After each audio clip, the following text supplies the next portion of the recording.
Selamat malam teman-teman. Sekarang saya mau bicara tentang proksi. Ada yang tahu nggak artinya proksi? Proksi itu adalah perang yang covert atau tidak diketahui atau tidak bisa terlihat oleh orang-orang awam seperti kita.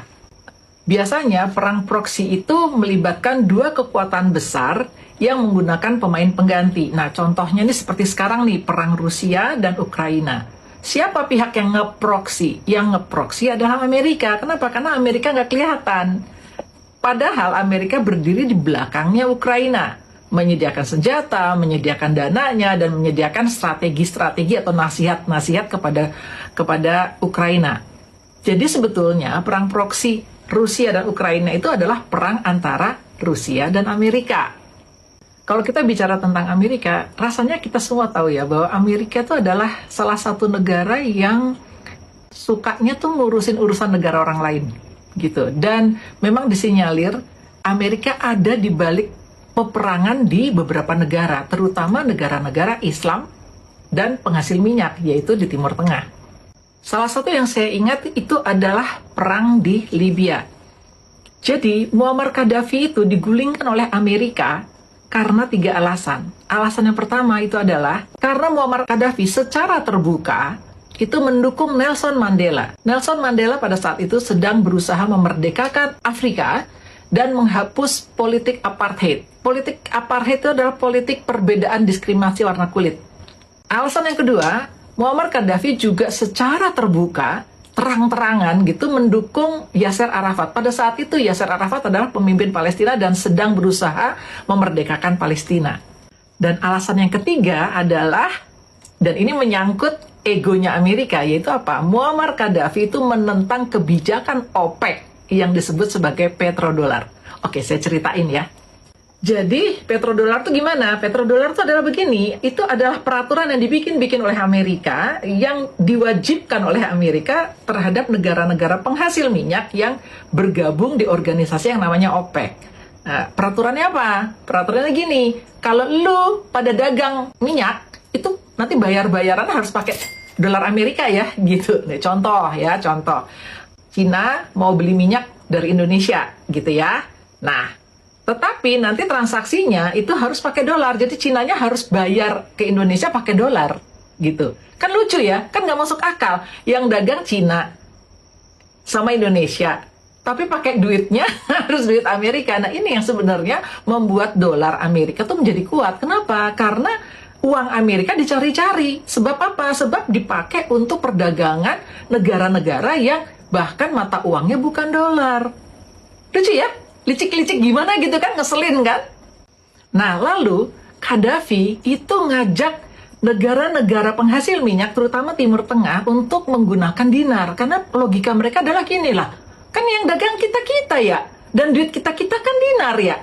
Ya udah, bayarnya pakai dinar dong, ngapain pakai dolar Amerika? Gitu. Nah, ini bikin Amerika jadi marah sekali dan akhirnya Gaddafi digulingkan. Kalian tahu nggak?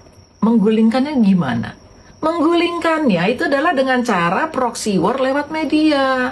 Jadi caranya adalah media-media menyebarkan fitnah-fitnah sehingga membuat rakyatnya tuh benci banget sama Gaddafi, benci banget sama pemimpinnya sendiri. Seperti itu. Akhirnya terjadi pergolakan di dalam. Nah, sekarang kalian mikir deh, ya kita sama-sama mikir. Kayaknya nggak perlu jadi profesor ya untuk bisa melihat bahwa ternyata polanya berulang di negara kita. Kalian lihat deh, kita bicara pola ya. Kalian lihat pola apa yang ada. Satu, kita sama-sama negara Islam. Kedua, kita sama-sama dengan Timur Tengah yang suka dibikin perang-perang itu, sama-sama punya kekayaan alam yang besar.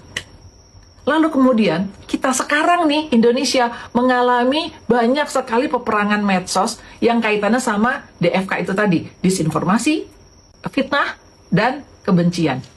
Jadi, teman-teman, kebencian kalian, kemarahan kalian itu dipakai untuk apa? Untuk kebenci pemerintah, pemimpin kalian sendiri, pemimpin kita sendiri. Gunanya apa? Ya supaya negara ini kacau. Mau lihat ya? Saya kasih ya salah satu video yang ada di Libya supaya kita sama-sama bisa merenung. Kita ini sedang diapain sih sama kekuatan asing yang kita nggak lihat, yaitu yang disebut sebagai perang proksi media. Kalian harus tahu ini. Ini adalah foto ikonik yang diambil pada April tahun 2003. Pria yang begitu semangat merobohkan patung Saddam Hussein ini bernama Khadim Al-Jabauri. Ia diwawancarai BBC dan ia mengatakan apa yang sebenarnya terjadi hari ini di Baghdad. Ia mengatakan, pada tahun 2003, ketika ia mendengar pasukan Amerika sudah mencapai pinggiran kota Baghdad, ia merasa sangat bahagia dan mengambil palu besar miliknya. Lalu ia pergi ke alun-alun kota Baghdad. Sampainya di sana, ia mulai memukul patung Saddam Hussein dan ingin segera merobohkannya. Ia melanjutkan penyesalannya setelah Saddam dijatuhkan oleh Amerika. Keadaan di Irak mulai memburuk dari tahun ke tahun. Mungkin Saddam memang keras, tapi tidak ada apa-apanya seperti pemerintahan bengis yang sekarang. Saya malu atas perbuatan saya itu. Saya ingin Saddam hidup kembali. Berikan komentar kalian. Gimana, udah nonton kan videonya? Nah, itu yang disebut sebagai proksi atau perang proksi media. Jadi, perang proksi media itu memang di mana-mana menggunakan brainwash. Mencoba mencuci otak orang dengan informasi-informasi yang DFK, disinformasi, isinya fitnah dan kemarahan. Jadi kalau teman-teman punya kemarahan, punya kebencian terhadap pemerintah, punya kekecewaan terhadap pemerintah, keep itu dengan baik, kelola, lalu kemudian kalian ikut membantu membangun negara. Bukan kemudian malah berperang sendiri, bertengkar sendiri. Nanti bisa dipecah belah seperti itu. Nah, semua yang disebut proksi itu membuat kita jadi marah, kita jadi benci, lalu kita hancur-hancuran. Oke?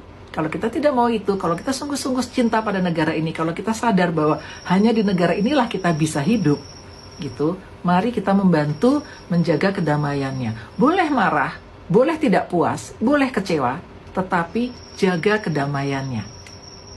Jaga kedamaiannya.